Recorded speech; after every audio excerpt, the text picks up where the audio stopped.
Assalamualaikum warahmatullahi wabarakatuh. Selamat siang semuanya. Oke, alhamdulillah untuk pertemuan kali ini kita masih bisa melakukan pembelajaran untuk mata pelajaran seni budaya di kelas 9. Untuk anak-anakku semua yang ada di kelas 9, baik 9A maupun 9B, saya harap kalian masih tetap semangat untuk melakukan pembelajaran secara daring. Untuk kegiatan kita di seni budaya, nanti kita akan melanjutkan materi di semester ganjil kemarin. Untuk anakku semua, sebelum kita mulai pembelajaran, marilah kita buka pembelajaran kita dengan membaca basmalah. Bismillahirrahmanirrahim.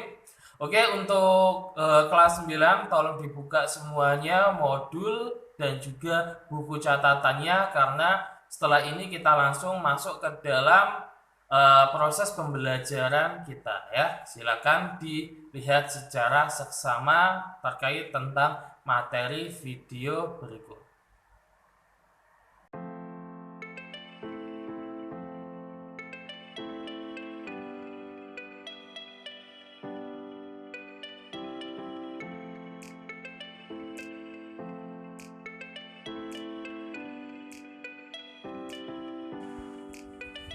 Kita lanjutkan kembali untuk pembahasan kita.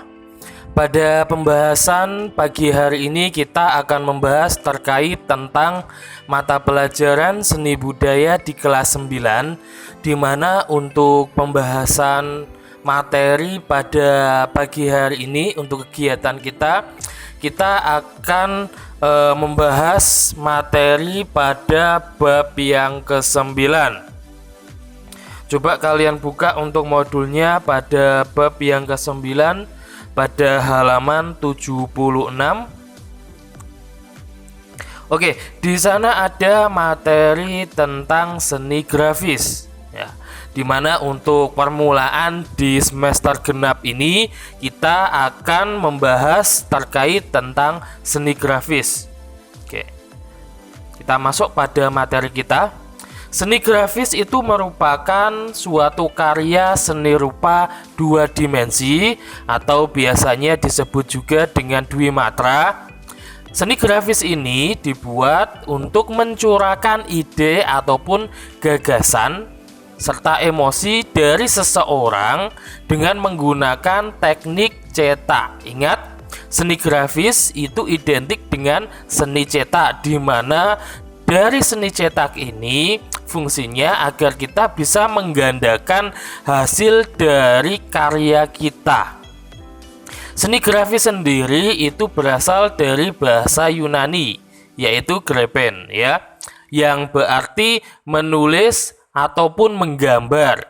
Sedangkan kalau dari bahasa Inggrisnya itu berasal mempunyai makna graph ataupun graphic, yang mempunyai arti tulisan ya, berarti tulisan ataupun menulis ya. Di situ tulisan ataupun menulis lukisan dengan cara ditoreh atau bisa juga digoreskan. Oke, untuk seni grafis sendiri itu merupakan salah satu dari cabang seni rupa yang biasanya proses pembuatan karyanya itu menggunakan teknik cetak ya. Biasanya kita gunakan di atas kertas ya, kecuali pada yang namanya monotype ya. Teknik monotype itu bisa menggunakan alat yang nanti hasilnya itu bisa bolak-balik ya gitu.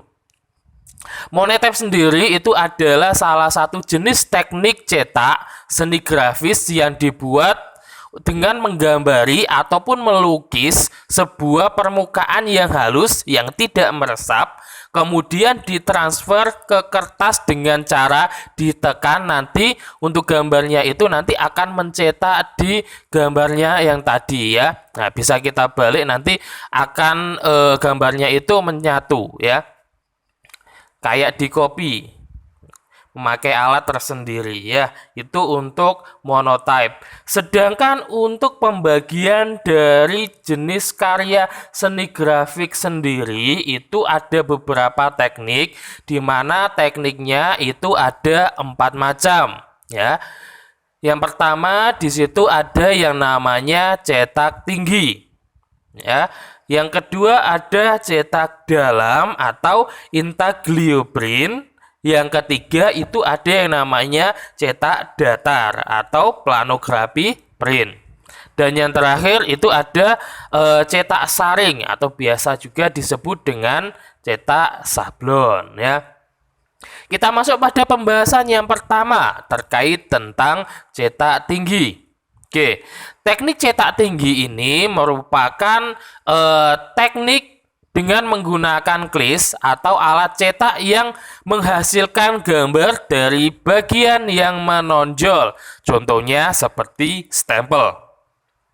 Kalau kalian pernah melihat stempel, jika kalian lihat secara teliti bahwa untuk gambar yang kita stempelkan ya atau kita letakkan di kertas, itu kan bisa kita pakai bolak-balik ya, bisa berkali-kali ya, dengan cara kita kasih tinta terlebih dahulu agar nanti gambarnya itu yang bagian atas ataupun yang menonjol tadi itu yang muncul di kertas tadi.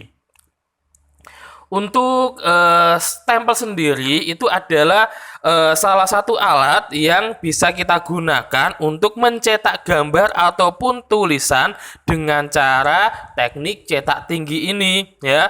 Untuk cetak tinggi ini itu juga memanfaatkan bentuk ataupun permukaan yang paling tinggi dari suatu plat ataupun klise itu ya. Pada cap ataupun stempel yang kita maksud tadi itu dengan adanya gambar ataupun tulisan yang timbul itu nantinya akan menghasilkan suatu gambar ataupun tulisan pada benda yang diberi warna atau yang kita kasih tinta tadi. Ya, itu. Selanjutnya yang kedua ada teknik cetak dalam atau intaglio print. Di mana dalam teknik ini seni cetak ini menggunakan klis dalam ya. Artinya bagian dalamnya tadi itu menyerap tinta dan akan membekas pada kertas tersebut yang kita cetakkan tadi. Untuk jenis-jenis cetak yang biasanya menggunakan teknik cetak dalam ini itu seperti etsa, mezzotin sama dry point ya. Biasanya di dalam cetak dalam ya itu dibuat dengan bahan cetakan yang berasal dari aluminium ataupun kuningan yang mana di permukaannya itu biasanya ditore menghasilkan goresan yang dalamnya tadi. Oke, itu. Selanjutnya yang ketiga. Yang ketiga ini adalah teknik cetak datar. Teknik cetak datar adalah teknik cetak yang menggunakan klis datar dengan prinsip saling menolak dan menerima antara tinta dan juga air ya. Untuk teknik datar ini adalah memperbanyak dari hasil cetakan dengan media permukaan yang datar. Untuk tekniknya sendiri ini sudah ditemukan pada abad ke-16 ya di Eropa itu. Untuk selanjutnya yang terakhir itu adalah teknik cetak saring atau biasanya disebut dengan sablon. Untuk teknik cetak saring ini itu juga termasuk salah satu proses cetak ya yang masuk ke dalam seni grafis, yang mana untuk yang dicetak ini menggunakan layar atau screen ya. Istilahnya screen itu yang dibuat sebagai layarnya itu dengan kerapatan serat tertentu itu. Untuk sablon sendiri itu biasanya banyak digunakan untuk mencetak suatu tulisan atau bisa juga mencetak gambar maupun spanduk yang biasanya diorder ataupun dibuat di percetakan ya. Tuh. Itu untuk pembahasan kita bahwa tadi untuk teknik cetak dari seni grafis itu tadi dibagi menjadi 4. Ada cetak tinggi, cetak dalam, cetak datar maupun cetak saring ya. Itu untuk pertemuan kita pada pagi hari ini untuk permulaan pada semester genap ini. Untuk kedepannya kita nanti akan fokus kembali pada materi mendalam terkait tentang seni grafisnya ya. Kalian bisa diulas kembali untuk materi-materi yang di semester ganjil ya. Untuk modulnya juga bisa kalian review kembali ya. Jika masih ada yang perlu ditanyakan, bisa ditanyakan lewat grup maupun kalau ketemu nanti bisa tanya secara langsung ya. Itu saja untuk pertemuan kita pada pagi hari ini. Kurang lebihnya mohon maaf. Untuk menutup pertemuan kita, marilah kita tutup dengan bacaan Alhamdulillah. Alhamdulillahirabbil alamin. Kurang lebihnya mohon maaf. Akhirul kalam. Assalamualaikum warahmatullahi wabarakatuh.